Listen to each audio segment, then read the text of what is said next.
How's everybody doing tonight? I want to begin with a word of hope. And I want to tell you that I've been traveling all over the state of Missouri. And whether you and whether you're in an auto body shop in Southeast Missouri, you're talking to police officers in South Central Missouri, you're talking to a homeschooling mom in Northeast Missouri, talking to working people all over the state of Missouri, everybody knows what's going on. Yep. Everybody knows. They see the left's tyranny. They see the rhinos stabbing us in the back day after day. And I'll tell you what, the nation is awake, and we are going to take our country back.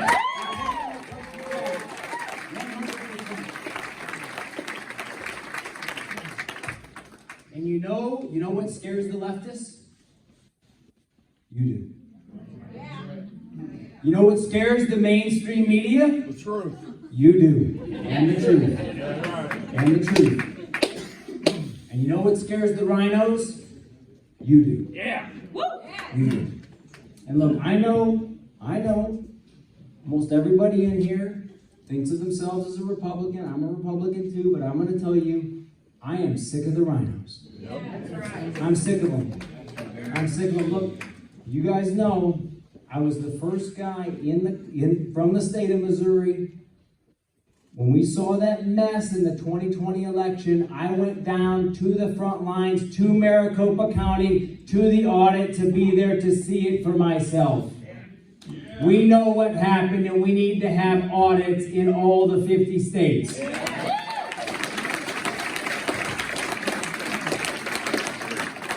I was honored when Wendy Rogers, state senator, with courage down there in Arizona, came up here to campaign with me, because she said it takes everyone around the country. It takes citizens who are willing to step up and fight, and we are.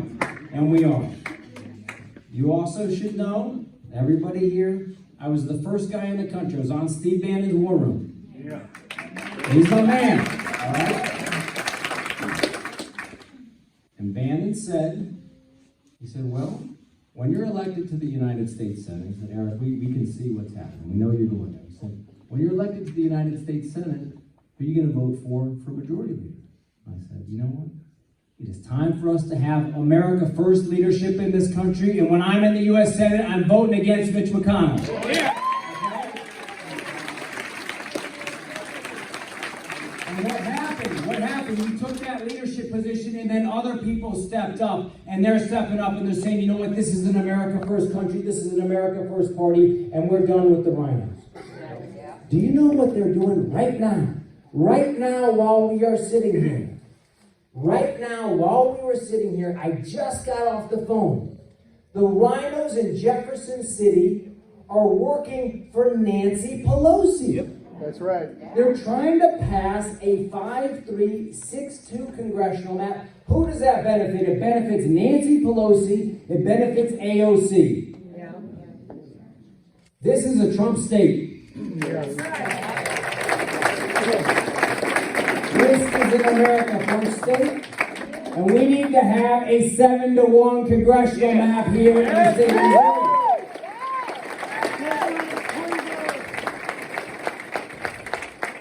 Now look, we're going to win. I'm going to talk about how we're going to win.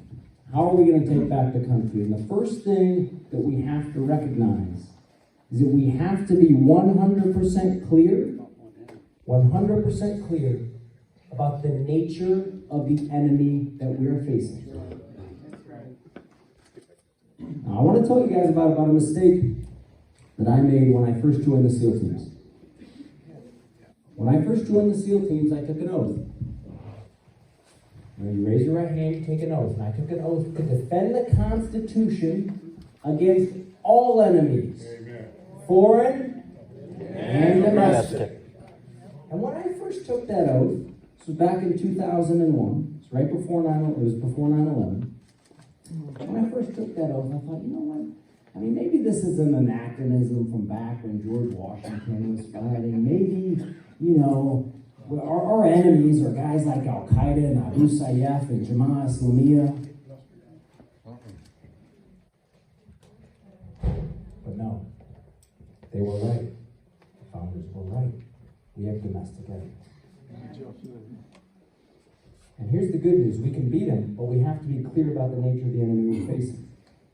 You guys know when I was governor, and Antifa and BLM came to the state of Missouri, we defeated them. Yeah. I was extraordinarily clear. I said, as a Navy SEAL, I fought for everyone's constitutional rights. Everyone has the constitutional right to freedom of speech. Everyone has the constitutional right to freedom of assembly. I was also clear. I said, throwing a brick through a window is not free speech. No.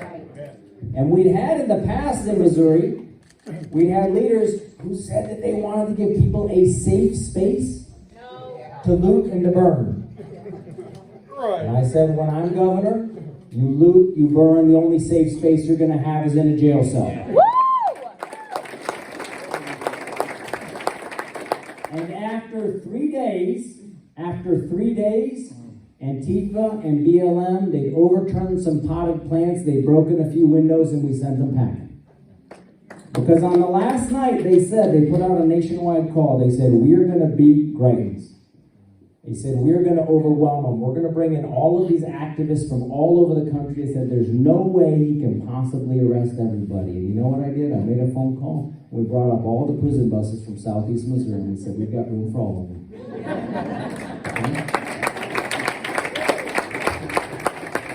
But in the summer of 2020, when all that violence was going off again, I was on Tucker Carlson's show. And he asked me about how, when I was governor, we had defeated Antifa, how we defeated BLM. And I told him how we did it. After the show that night, I went out, I was eating with a friend. We're having dinner outside in the city of St. Louis near the corner of Lindell and Grand. About 15 to 25 automatic gunshots went off. Sounded just like Iraq, just like Afghanistan. Now, I carry a med kit in my car. My buddy was a special operations medic. He jumped in the passenger seat, and we drove about 50 yards up to the scene of the shooting. When we got there that night, there were 2 young men who'd been shot, and we started working on them. They were alive when we got there, but they'd both been shot multiple times. Now, tragically, both of those young men died that night. Both of them 19, 20 years old, fantastic kids. Not a parking ticket between them. Both of them had been working all through the whole, coronavirus shutdown. So I went and I met with their families because they wanted to know, the brothers and the father in one case, the mother, they wanted to know what their son's last moments were like and who was there. We talked about that. And then, they said that they wanted to see some justice. The police officers worked on that case. They worked on it for about a year. And eventually, they found the car that was used in the killing. They found the fingerprints of the killer in the car. They found the killer. They brought him in. He gave a videotaped confession. Every element of his confession matched all of the video evidence from the scene of the crime.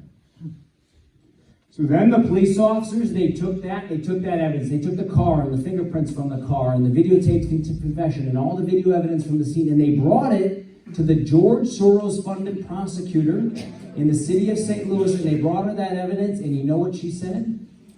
I'm not going to prosecute.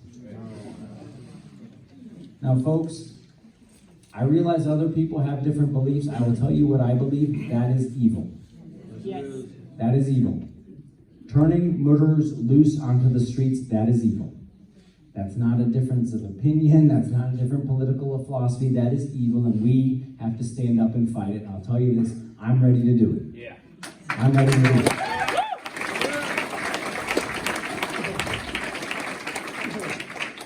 And if we're going to win, we also have to recognize that we are going to have to fight not just the left and the mainstream media. We're going to have to take the Republican Party back, and we got to defeat the rhinos. Guys, you guys might remember when I was governor, we passed some of the most important pro-life legislation in the country. When I was governor, we had about 5,000 abortions a year.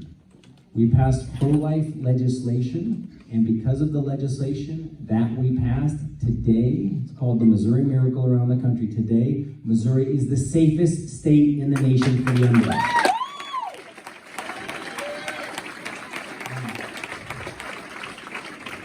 And here's what was funny about that. Is that all these Republicans, they'd gone and said that they were in favor, that they were pro-life. And then when I asked them to pass pro-life legislation, well, no, you see, the Democrats, they might get upset at us if we do that. And I just don't know if we can do that, Governor. I think that... And they left. They left Jeff City. They didn't pass any pro-life legislation. So you know what I did? I canceled their vacations. I brought them back for a special session. And they didn't like that. They didn't like that. They were about as upset as when I canceled all lobbyist gifts. Okay? Nice. And they didn't like that. And one day, we're fighting this, we're doing this work, and my team came into me and they said, hey, Eric, we just want to let you know that because of the pro-life work that you're doing, you just got sued by the Satanic Temple. And I said, guys, if we are upsetting Satan's lawyers, we're doing something right. We're doing something right. But to get that done, we had to beat the rhinos as well as the left. And we can do it.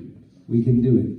We talked about the fact that it's you who makes the left scared and the mainstream media scared and the rhinos scared. Abraham Lincoln once said that the American people, informed and engaged, can meet any challenge. And we can. Now, I have always believed my whole life, I believed it as a Navy SEAL. I believed it when I came home after my team was hit by a suicide truck bomb and I started working with my friends, that if you want to lead, you got to be willing to go to the front lines. That's why I went down to Maricopa County. It's also why I went down... Ellie, can I have these? Thank you, ma'am. It's also why I went down to the border. And I didn't just go down to the Texas side of the border. In fact, some of the guys on the team are here, and I said, when we go down to the border, we're going to go to the Mexican side of the border. And we're going to go to where all of the Mexican drug gangs and the cartels, where they send everybody across. You didn't go to El Paso. And I was in Del Rio, Texas, and then we went to Ciudad Acuña. I'm sorry. I know it. And here's the key thing, guys. I want to show you what the mainstream media refuses to show you. I'm going to show you because I went down there myself. You walk down to the river. And as you're walking down to the river, there's all of this trash everywhere. There's food trash, there's water bottles or stuff. And you know what else there are? Hundreds of IDs. Hundreds of IDs. Here's what happens now. Ever since Joe Biden took office, we realize he doesn't know he took office. Ever since this man took office, what's happened is that you have people from all over the world. And they know you make it to Mexico, you can walk into the United States of America. And what they do is they walk up to the river and they throw their IDs on the ground. You say, well, why do they do that? Because when they get across the river, it takes them about 90 seconds to walk across. When they get across the river, they then walk up to the Customs and Border Patrol. And under Joe Biden, the Customs and Border Patrol essentially acts as Uber. They carry them to the Customs and Border Patrol office. At that office, they're asked what their name is. tell the Customs and Border Patrol any name they want. And then they hand them a piece of paper that tells them to show up in court 90 days later, and they are either released into the United States of America, or as you've seen and we know, they're flown all over the country. This is what this looks like, folks. Yeah. This is from Chile. From Chile. This is somebody from Brazil. Okay? From the community of West African states. These are all IDs that have all come in from literally all over the world. From Haiti, from Cuba, IDs from Egypt. I'm going to leave these here so you guys can see these for yourselves. IDs right here, an ID from Egypt. IDs from Nigeria. IDs from the United Arab Emirates. Okay. I fought against Al-Qaeda, Abu Sayyaf, Jamaat Islamiyah. I want to tell you, we have very intelligent and determined enemies around the world. And what Joe Biden has done is that he has set up a situation where anyone who wants into the United States of America simply needs to make it to Mexico. Okay. This is, again, we have to be very clear. The left is actively trying to destroy the United States of America, and we have to stand up and fight them. We have to stand up and fight them.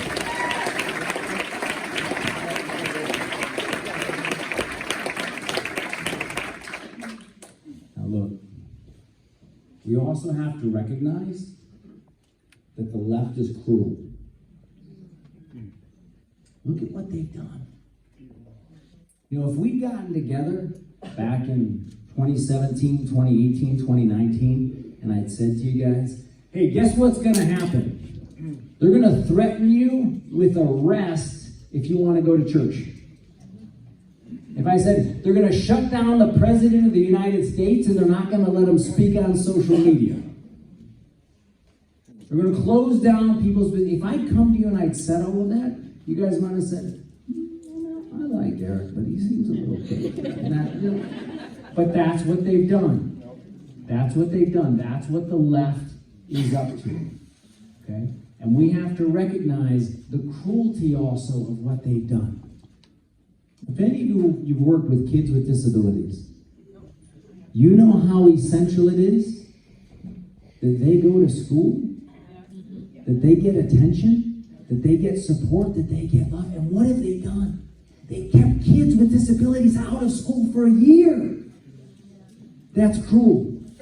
You talk about the border. We were down there talking with the Customs and Border Patrol agent who told us about one kid, one young boy who'd been sold 17 times.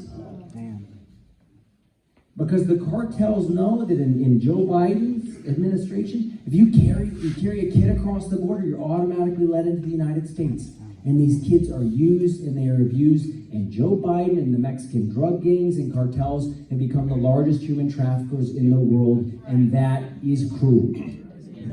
Child abuse is what it is. It is. So how do we beat their cruelty? Get them out of office.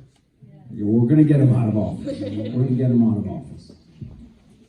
We have to remember, courage is rooted in love. What makes people willing to put their lives on the line? What makes people willing to stand up against bullies? What makes people willing to sacrifice? It is their love for their country, for their community, for their neighbors, for their family. And that's what we have in this room.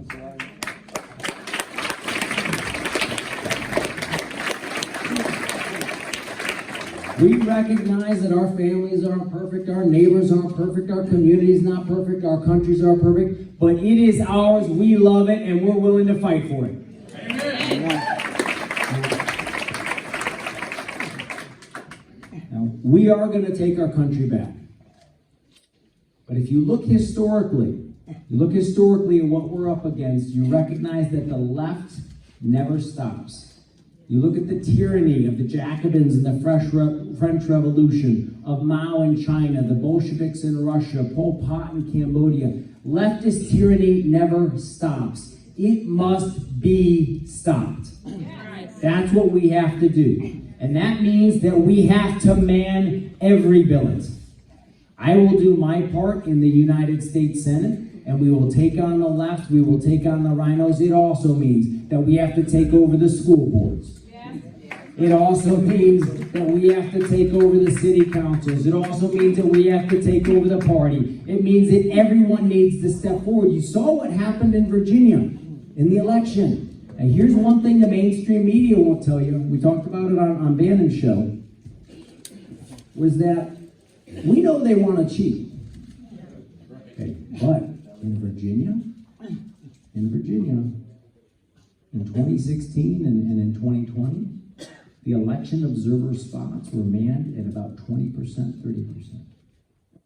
In this most recent election, 98% of all of the billets were manned. The people rose up and they went out and they said, we're going to maintain free and fair elections here.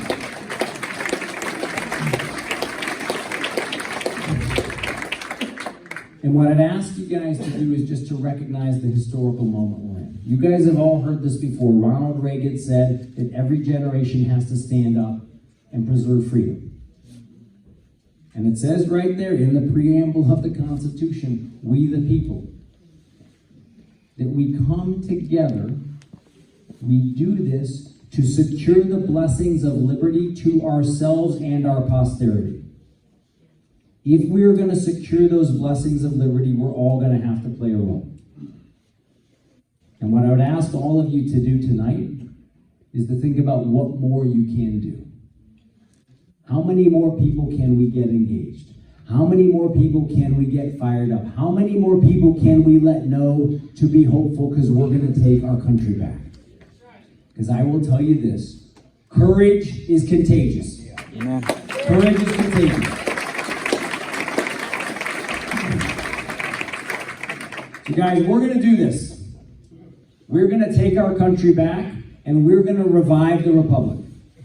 And when we revive the republic, we're in this situation now. There are only two choices before us. One is more leftist tyranny and surrender.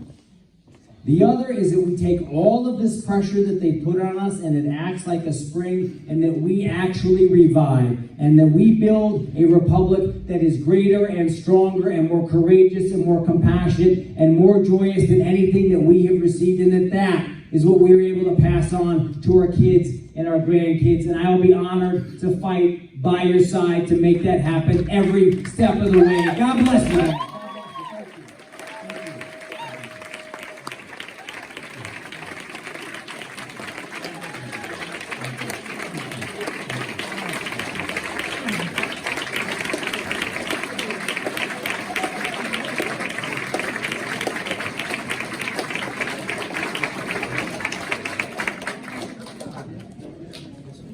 We have time for a few questions.